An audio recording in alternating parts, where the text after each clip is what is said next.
बातमीकडे महाराष्ट्र नवनिर्माण सेनेचा आज 13वा वर्धापन दिन आहे। यावेळी राज ठाकरेंनी कार्यकर्त्यांना शुभेच्छा दिलेल्या आहेत। 13 वर्षांपूर्वी राज ठाकरेंनी याच दिवशी शिवतीर्थावर सभा घेऊन नव्या पक्षाची घोषणा केली होती आणि त्यानंतर पहिल्याच निवडणुकीमध्ये त्यांनी 13 आमदार निवडून आणत कमाल करून दाखवली। शिवाय नाशिक महापालिकेत एकहाती देखील सत्ता आणली। मात्र त्यानंतर राज यांचा करिश्मा कायम राहिला तरी पक्षाला त्याचा फायदा झालेला नाहीये, कारण 2014ला आमदारांची संख्या 13 वरून 1 वर आली। नाशिकमधली सत्ता गेली, बरेच नेते सोडून गेले, त्यामुळे आता पक्षामध्ये प्राण फुंकण्याचं नवं आव्हान कायम आहे। मनसेचा राजकीय सर्जिकल स्ट्राइक, आगामी निवडणुकीत मनसे काय करणार? राज ठाकरेंच्या भाषणाकडे सगळ्यांचं लक्ष।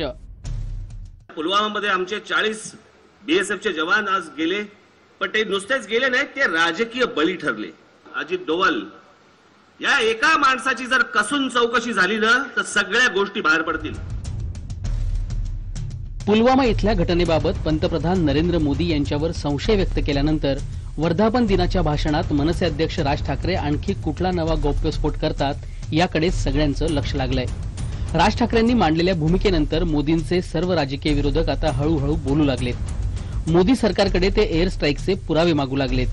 त्यामुळे ऐन लोकसभा निवडणुकीच्या तोंडावर मोदी आणि पर्यायानं भाजपची कोंडी झाली आहे। त्यात राफेल प्रकरण मोदींची पाठ सोडत नाहीये।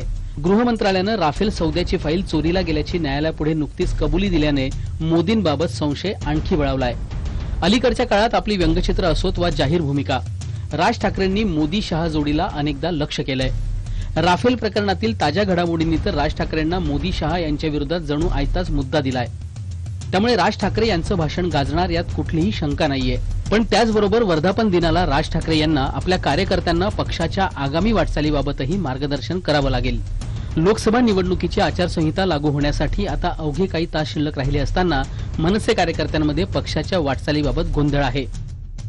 मनसे सवयीप्रमाणे स्वबळावर निवडणूक लढवणार की काँग्रेस राष्ट्रवादी महाआघाडीत प्रवेश करून मर्यादित जागा लढवणार की निवडणूक न लढवता अप्रत्यक्षपणे मोदी विरोधी काँग्रेस राष्ट्रवादी महाआघाडीला मदत करणार, हे आणि असे अनेक प्रश्न मनसे कार्यकर्त्यांना पडलेत। या सर्व प्रश्नांची उत्तरं वर्धापन दिनाला मिळणार आहेत। त्यामुळे यापूर्वी अनेक राजकीय वादळांचा अनुभव असलेलं वांद्र्यातलं रंगशारदा सभागृह आणखी एका अनुभवासाठी सज्ज झालंय।